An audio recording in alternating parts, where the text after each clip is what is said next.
손 높이 들고 기쁜 찬양해 주님 안에서 구원의 주님 기쁜 찬양해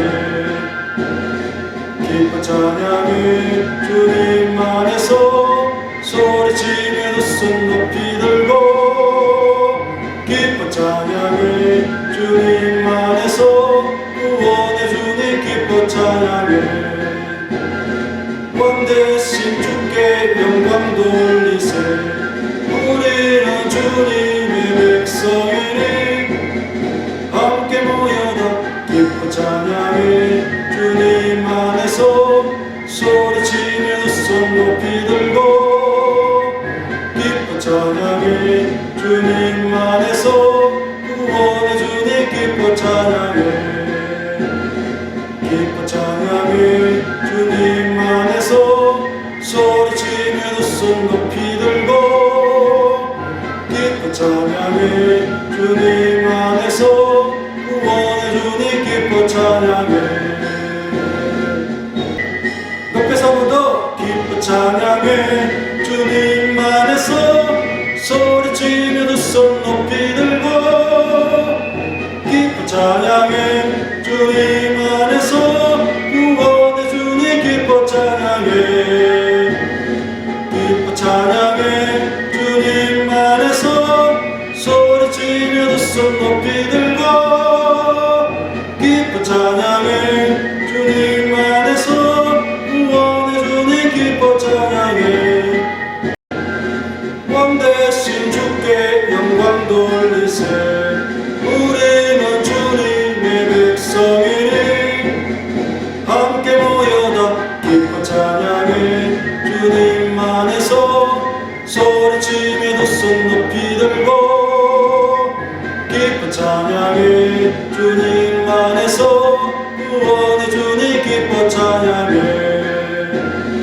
기쁜 찬양해 주님 안에서 소리치며 두 손 높이 들고 기쁜 찬양해 주님 안에서 구원의 주님 기쁜 찬양해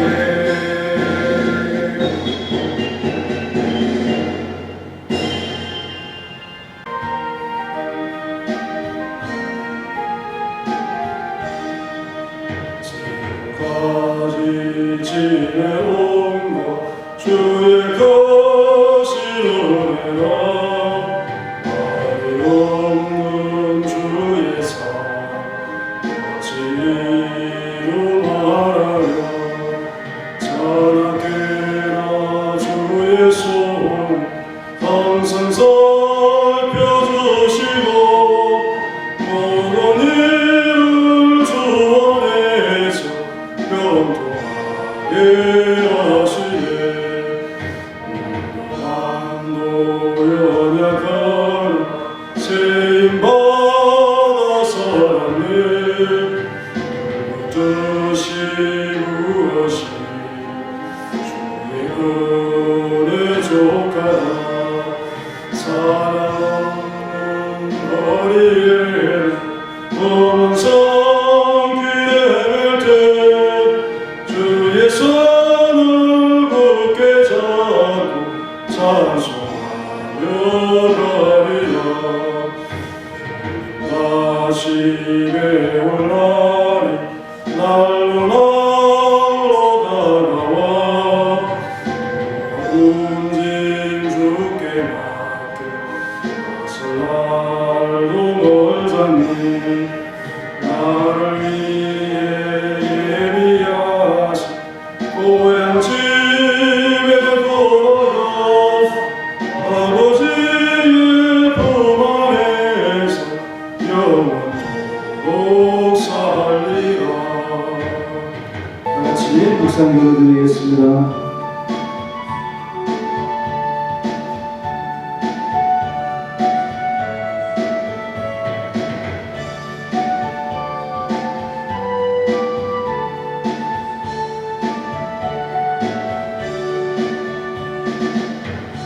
하나님 감사합니다. 오늘 밤 주의 전을 찾은 성도들 기쁘게 받아주시고 주님을 영화롭게 하는 마음으로 가득 차서 기도하게 하시고 말씀 듣게 하시고 찬양할 수 있도록 도와주옵소서. 예수님의 이름으로 기도하옵나이다. 아멘. 262장, 263장 하겠습니다. 263장.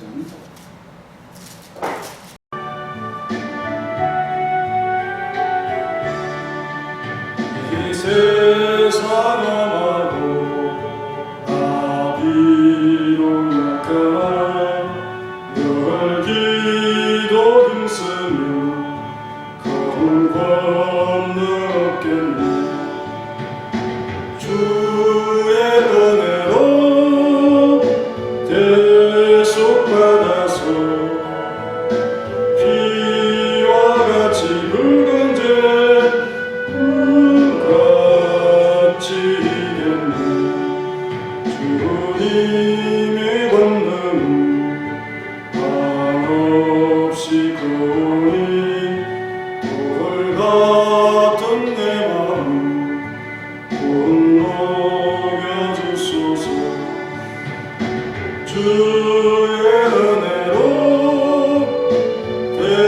대속받아서 피와 같이 붉은 죄 눈같이 이겼네. 내 맘이 약하여 널 넘어지오니 주 예수 힘주사 오세게 하소서. 주의 은혜로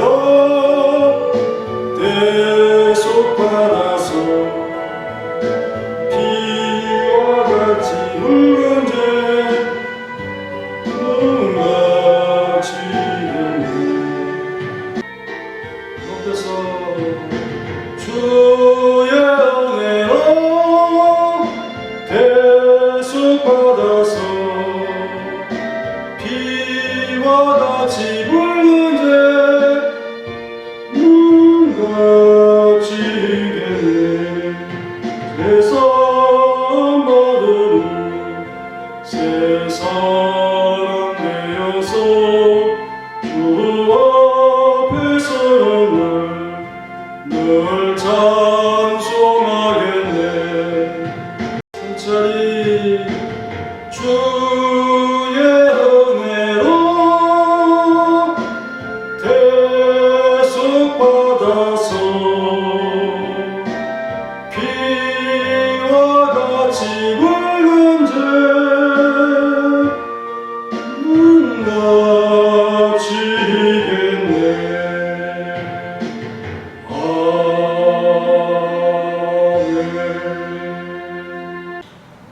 디모데후서 4장 14절 15절 같이 읽겠습니다.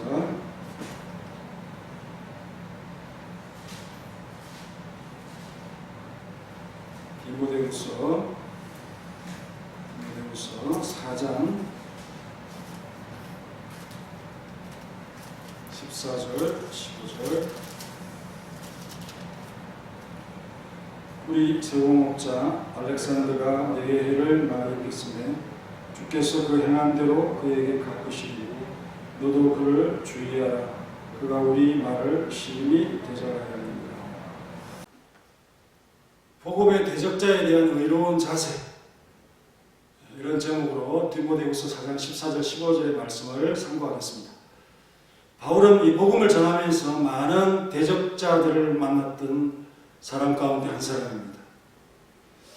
아마도 참 평생의 삶이 이 복음 전하는 일에 이렇게 고통스러운 삶은 없을 것입니다. 교회 밖에서는 동족 유대인들이 아주 집요하게 그를 대적했던 것을 볼 수 있고요. 교회 안에서도 바울이 사력을 다해 전하고 나면 그 후에 가만히 들어와서 마치 무임승차를 하는 것처럼 그렇게 들어와서는 애써 세워놓은 이 진리 체계를 허물어 떨기가 일쑤였습니다. 바울의 말을 정면으로 반박하는 것을 하나의 멋으로 생각하는 자들도 있었겠죠. 그래서 그 일에 뛰어드는 자들이 많이 있었습니다. 사사로운 욕심과 이기에 대한 욕심이 일어난 거죠. 그것이 교회의 치명적인 독이 될 수 있음을 보여주는 사례가 바로 오늘 14절의 말씀인 거죠. 그중 알렉산더라고 하는 이런 사람의 대적이 손꼽힐 수 있다. 그렇게 말하고 있습니다. 성경에 이렇게 기록되기가 쉽습니까? 웬만히 기록했으면 그 이름이 드러나지 않았을 것입니다. 그러나 이 사람의 이 고통은 정말 심하게 바울을 괴롭힌 거죠. 구리 세공업자 알렉산더가 내게 해를 많이 입혔음에 주께서 그 행한 대로 그에게 갚으시리니 라고 했습니다. 그가 에베소 교회와 같은 교회를 부수지는 못했지만 많은 분란을 일으키는 매기 역할은 충분히 했던 것 같습니다. 구리 세공업자 알렉산더, 바울이 일부러 이름을 구별하기 위해서 구리 세공업자라고 하는 이 직업명을 앞에다가 병기를 했습니다. 알렉산더는 영웅이기 때문에 이 사람의 이름을 딴 이름들이 아주 흔했고 교회에서도 많았다. 그래서 구별하기 위해서 구리 세공업자 알렉산더라고 그렇게 했습니다. 뭐 그런 사람은 거의 없을 거죠. 근데 그가 행한 뚜렷한 악한 일은 뭐냐? 첫째는 바울에게 해를 많이 입혔다 그랬죠. 해를 입히다. 카코스라는 이런 참 헬라어를 썼습니다. 무가치하다, 해롭다, 타락했다, 악하다, 치명적이다, 사악하다 이런 뜻으로 쓰이는 단어입니다.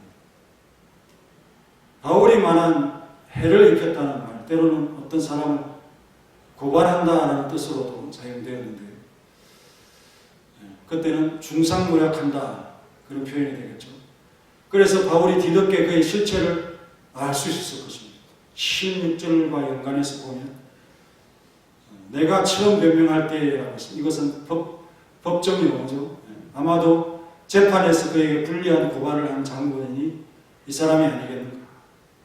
따라서 바울에게 해를 많이 끼쳤다는 것은 알렉산더가 바울에 대한 허위적이고 중상적인 그런 정보로서 교회 내부에서, 밖이 아니라 교회 내부에서 로마 당국에 고발을 했다, 밀고 했다. 그렇게 바울이 뒤늦게 알지 않았겠습니까? 결과적으로 알렉산더는 14절의 행위로서 또 15절에는 말로서 바울에게 많은 해를 끼치는데 성공했다고 봅니다. 그래서 바울 사도가 옥에 갇혔고요. 단단히 갇혔죠. 그리고 마침내 사형수가 되어지는 결정적으로 큰 영향을 끼친 사람이 아니겠는가. 그러니 14절에 이 정도로 기록이 되고 있다라고 보는 것입니다. 그는 여전히 디모데가 목회하는 그 현장에서 활개를 치고 있어서 바울이 걱정이 되었다. 그리고 사사건건 대입하는 자 중에 한 사람이었습니다. 정말 목회자들을 지치게 하는 그런 사람이었죠. 그래서 두 번째 어떤 해를 끼쳤습니까? 우리의 말을 심히 대적했다. 진리를 대적했다. 복음을 대적했다는 표현이죠. 15절에 너도 그를 주의하라. 그가 우리 말을 심히 대적하였느니라. 알렉산더는 배도에 대한 무시무시한 본보기가 되는 사람이 될 것입니다. 그는 그리스도의 나라를 정진시키기 위해서 어느 정도 초기에는 열성을 보였지만 후에 잘못된 사고에 빠지기 시작했습니다. 그리고 더 독한 것은 거기에 소신을 가진 거죠. 그래서 공공연한 대적으로 그렇게 대립을 했던 겁니다. 이것이야말로 더없이 위험하고 교회의 똑살스러운 그런 원수격이 아니겠습니까? 십자가의 원수가 되어졌죠. 그러나 처음부터 주께서 그의 교회에 이런 종류의 악이 없어지지 않도록 작정하신 것, 우리가 동일한 방법으로 시련을 받을 때 우리의 용기가 시드는 일이 없도록 하려는 하나님의 선하신 뜻이 작정되어졌다. 이렇게 우리가 이 사건을 영적으로 이해할 수 있습니다. 교회의 그 신앙의 건강은 또 교회의 건강을 주고 이기는 힘을 배양하는 하나님의 큰 작전의 하나라고 볼 수 있습니다. 한 마리의 거대한 메기를 풀어놓는 것 같은 거죠. 메기 효과. 싱싱한 고기를 수송하려는 자가 장거리 운송으로 항상 실패하자 고민에 빠졌어. 그럴 때 좋은 생각이 떠올랐죠. 천적을 한 마리 풀어놓으면 얘들이 도망가면서 건강을 유지하는, 그걸 생각하면서 역발상을 하는 것과 같은 이치입니다. 마찬가지로 만약 사람이 평생에 한 번도 불행이나 괴로움을 당하지 않게 된다면, 늘 행복만 계속된다면 그는 교만하고 방종한 인간이 될 수가 있게 됩니다. 그래서 그 행복을 놓치고 말죠. 방종과 교만으로 악의 노예가 된 어떤 이 폭군들, 또 황제들, 마음대로 자기 마음대로 다 하다 보니 다른 사람의 마음을 이해하는 그런 것이 전혀 없는 폭군, 그런 악명 높은 자들이 되기 십상입니다. 믿는 자는 아니지만 칸트는 행복을 추구하는 것이 매우 중요하다. 그렇지만 행복을 누릴 자격을 갖추는 인간이 되는 것은 더욱 중요한 것이다. 그렇게 말을 했습니다. 세상적인 관점에서 이렇게 더 좋은 사람이 되기 위해서는 수련하는 그런 것도 있다는 것이죠. 구리 장색 알렉산더, 그 누구일까? 일단 디모데전서 1장 19절부터 20절에 같은 이름이 등장하는데 이 사람은 에베소 교회의 이단자였죠. 그와 동일 인물이라는 것이 유력하다고 많은 사람들이 생각합니다. 왜냐하면 디모데전서나 후서나 같은 교회에 보내는 그런 서신이기 때문이죠. 믿음과 착한 양심을 가지라. 어떤 이들은 이 양심을 버렸고 그 믿음에 관한 파선하였느니라. 그 가운데 후메네오와 알렉산더가 있으니 라고 있습니다. 여기 알렉산더가 등장하고 있습니다. 앞에 후메네오라는 인물이 더 알렉산더 앞에 있으나 디모데 후서를 쓰는 시점에는 아마도 이 알렉산더가 더 교회를 어렵게 만드는 자가 아니었겠는가. 그래서 바울이 표현하기를 내가 사단에게 내준 것은 사단이 들어갔다는 겁니다. 그들로 흉계를 받아 신성을 못 얻어가지 못하게 하나님께 대적하는 자라고 신성을 못 얻어가는 겁니다. 알렉산더는 적극적으로 의도적으로 바울의 활동을 방해하였던 사람인 것을 깨닫게 됩니다. 흔히 자신에 대해서 악감정을 가지고 일하는 정도는 웃어 넘기는 그런 바울이었습니다. 빌립보서 1장 17절 18절에 보면 그들은 나의 매임에 괴로움을 당하게 할 줄로 생각하여 순수하지 못하게 다툼으로 그리스도를 전파하느니라. 그러면 무엇이냐? 거칠어로 하나 참으로 하나 무슨 방도로 하든지 전파되는 그리스도니 이로써 나는 기뻐하고 또한 기뻐하라. 주님만 전파되면 나를 괴롭게 하는 건 아무 상관도 없다. 그렇게 웃어 넘긴 사람이에요. 그런데 알렉산더의 대적은 이 사단의 하수인 성격으로 하고 있어서 매우 집요하고 고통스럽고 영적으로 어두움의 일이었던 것입니다. 우리는 여기서 바울이 알렉산더가 저지른 것으로 하소연하는 악들이 무엇인가를 주목할 필요가 있는데 바로 그가 그의 가르침을 대적한 점을 크게 들 수 있죠.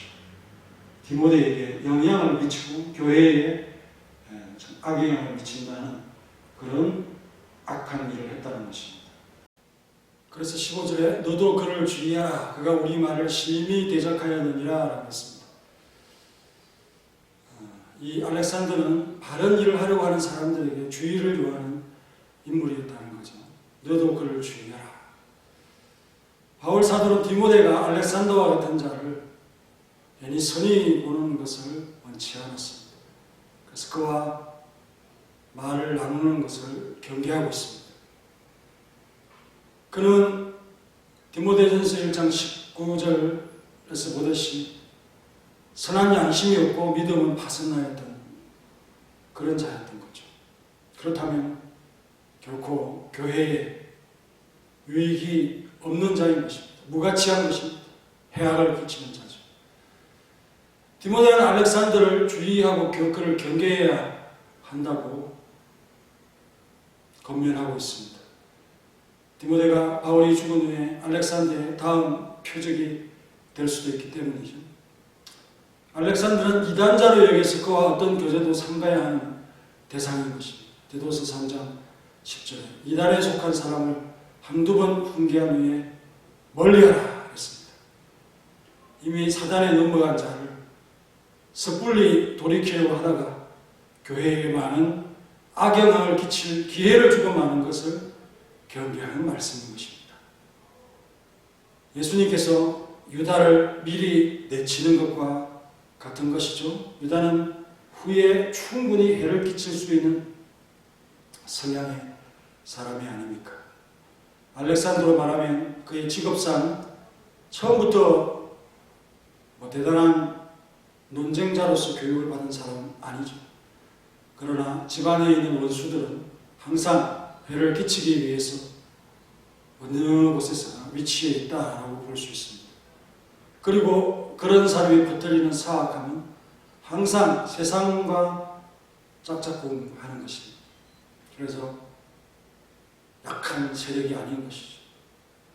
그 결과 위대한 그런 재기나 학문보다는 악의적이고 수치스러운 무지가 더 큰 소리를 치고 어려움을 주고 고통을 야기시키는 그런 현상으로 진행이 되어지는 것입니다. 모르는 것을 억지로 주장하면 지식을 가진 자들은 그의 신사적인 이 태도, 약점 아닌 약점 때문에 싸우기를 피합니다. 그렇게 되면 그 소리 큰 자들이, 목소리 큰 자들이 자신들이 이겼다고 소리를 하죠. 이성의 작용이 아니기 때문에 합리성이 없어서 논쟁의 가치를 느끼지 못하기 때문에 피하게 되는데, 이런 현상은 우리 주님께서 의도적으로 그렇게 하시기도 합니다. 왜냐하면 주님의 종들이 이런 하찮은 사람들과 투쟁하면서 의도적으로 이 세상적 관점으로부터 종들을 멀리하게 하는 것입니다.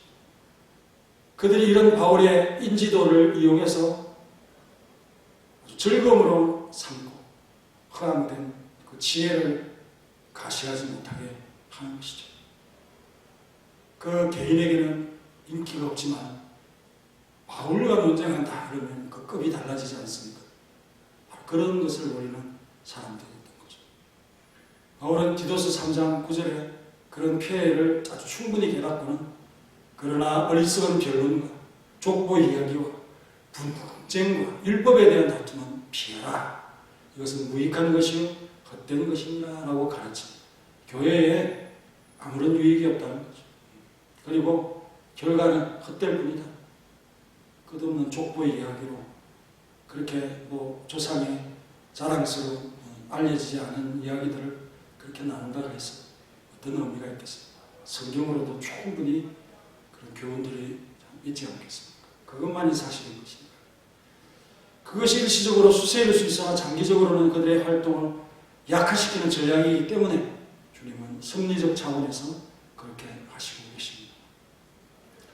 우리는 바울이 한 말을 통해서 그가 가르친 건전한 교훈에 대해서 가장 좋지 못한 저항을 이 사람에게서 받은 것으로 알 수 있게 됩니다. 알렉산더가 자기 자신을 공격했거나 그를 육체적으로 물리적으로 때렸다면 그는 참을 수 있었겠지만 하나님의 진리가 공격을 받고 있다고 그는 인식한 것입니다. 그래서 그의 헌신적인 마음이 분노로 불타는 것 당연한 일이 아니겠습니까? 우리 예수님께도 적용했지만 주의 집을 위하는 열성이 나를 삼키고 라고 하는 시편 69편 9절의 말씀에 해당되는 바울의 심정입니다.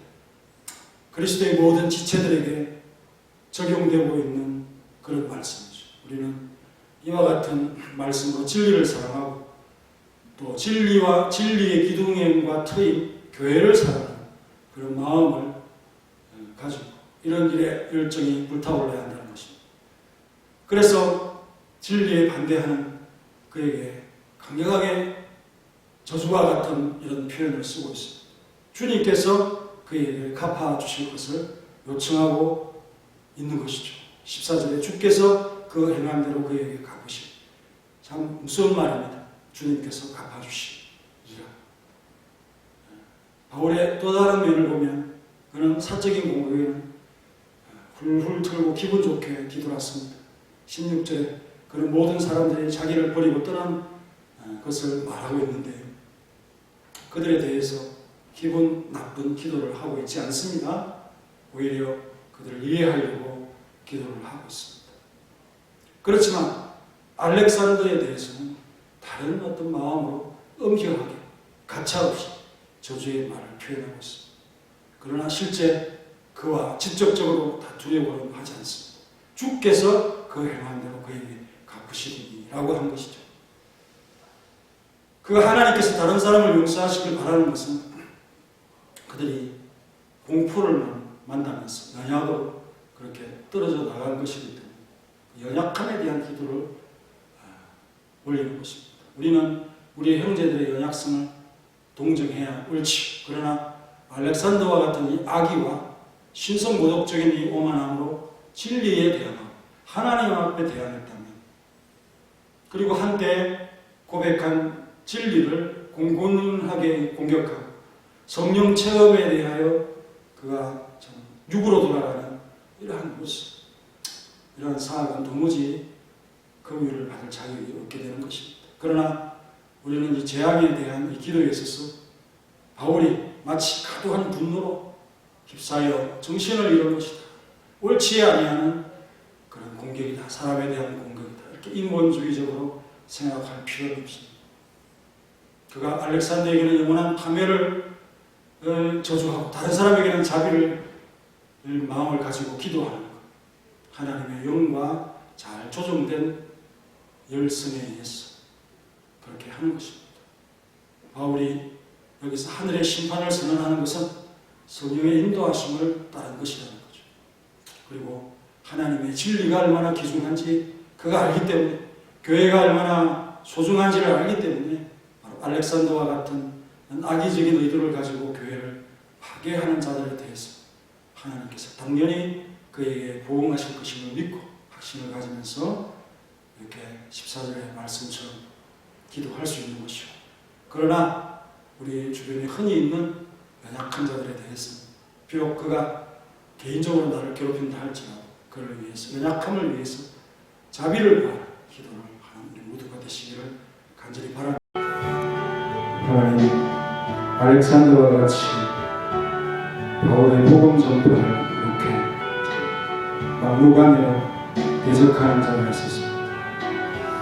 예수님의 무리 중에는 가룟 유다가 있었지만 그는 교회가 출발하기 전에 우리 예수님을 배반하고 떠나버렸기에 그 교회에 큰 영향을 미치지 못하고 그냥 변절자의 대표로서 예수님의 고난을 악한 무리에 동참했던 자로 이렇게 알려지고 있습니다. 그렇지만 직접적으로 이렇게 교회에 사단의 하수인 같은 역할을 감당하는 자들이 있습니다. 이렇게 이런 자들이 교회 속에 있는 것은 우리의 건강한 신앙을 위해서 우리가 지치고 하나님 앞에서 열심히 달려가는 이 걸음을 멈추게 하지 않기 위해서 정말 매기 역할을 하는 그런 자로서의 하나님의 큰 섭리 가운데 있는 자라는 그런 마음을 가지고 이러한 역사들을 보면서 크게 노동하지 않는 우리의 모습들이 되게 도와주시옵소서. 세상 끝날까지는 주님을 대적하는 우리가 항상 일어나게 되어 있습니다. 그거에 우리가 너무 민감하고 정말 교회가 이렇게 참 안 좋구나 하는 그런 마음으로 우리 마음이 이상하게 돌아가는 현상이 아니라 주님께서 바른 믿음을 가지고 있는 자들의 마음을 시험하기 위한 사단의 하수인 격이라는 것을 깊이 인식하면서 그들을 향해서 기도할 때는 하나님께서 갚아주실 것이다 라고 기도하면서 그들을 직접 상대하지 않는 지혜로운 마음이 필요하다는 것을 오늘 이 말씀에서 배웠습니다. 주님께서 알렉산더와 같은 무리들이 성원학교회에서는 일어나지 않도록 도와주시고 지금까지 교회가 참 많이 흔들렸고 어려움도 당했지만 이제는 그렇게 되지 아니하고 건강한 신앙으로서 승리만이 있는 교회가 될 수 있도록 도와주시고 굳은 인내의 믿음으로 버텨왔던 우리 신앙인들의 삶이 잘되고 창성하면 그 후손들이, 그 자녀들이 번성할 수 있는 교회가 될 수 있도록 도와주시고 끝까지 주님 오실 때까지 남는 교회로 명성 있는 성만학교회가 칭찬받는 교회로서 남아있을 수 있도록 역사하시고 우리를 도와주시고 이끌어 주옵소서. 이렇게 교회 나와서 기도하는 성도들이 수요 예배에 있게 됨을 감사합니다.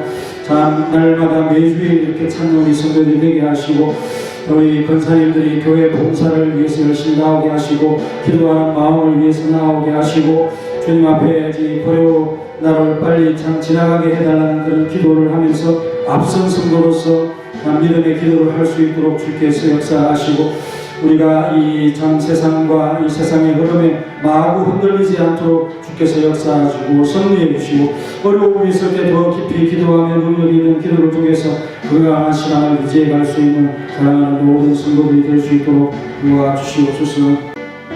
269장 그 참혹한 십자가에 주 달려 흘린 피 샘물같이 흘러서 제 씻어 주시네 값 없어도 다 남아서 내 죄를 고하며 눈보다 더 이도 참 성결들이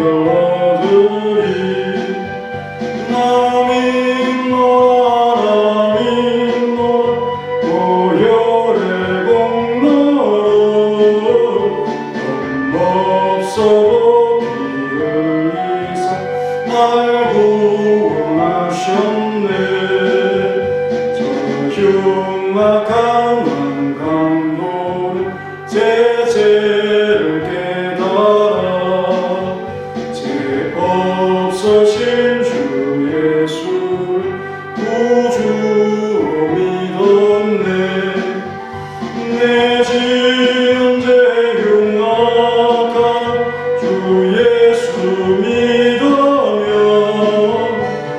용서받은 강도같이 곧 구원받으리 나 믿노라 나 믿노라 고혈 공로를 없어도 피 흘리사 날 구원하셨네 나 믿노라 그 보혈 공로를 없어도 피 흘리사 날 구원하셨네 온 백성의 제사하신 하나님 어린 양그 십자가 지심으로 온 인류를 했네 저 영원한 새나라에 다같이 모여서 은공으로 한국조로 새 노래 부르리 나 믿노라 그 보혈 공로를 없어도 피 흘리사 날 구원하셨네. 강구드리겠습니다. 기가일레이 새벽 기도회는 일여전도회가 담당해 주시고요. 금요 기도회는 오후역이 되겠습니다. 다음 주는 맥주감사 주일이고요. 구역별 신방과 또 각 기간 원래의 재직 헌신 예배 1일 부흥회 참고에 일정을 참고해 주시기 바랍니다. 다 같이 일어나셔서 찬송가 447장 마지막 절만 하겠습니다.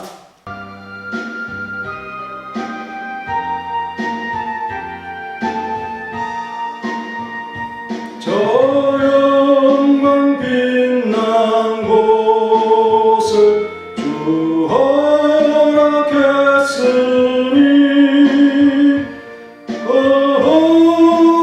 허락하신 곳을 늘 사모합니다.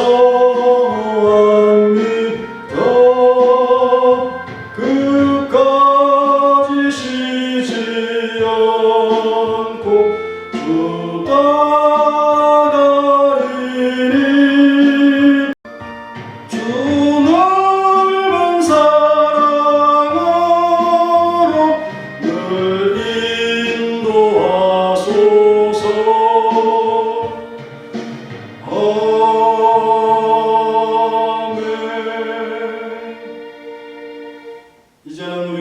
예수 그리스도의 은혜와 독생자 주신 놀라우신 하나님의 사랑과 성령님의 교통하심, 교회를 사랑하고 진리에 대한 열성으로 주님을 향하여 뜨거운 마음으로 교회를 섬기기를 원하는, 진리를 파괴하는 자들에 대한 경각심을 가지길 원하는 사랑하는 성도들 머리 위에 이제로부터 영원히 함께 있을지어다. 아멘.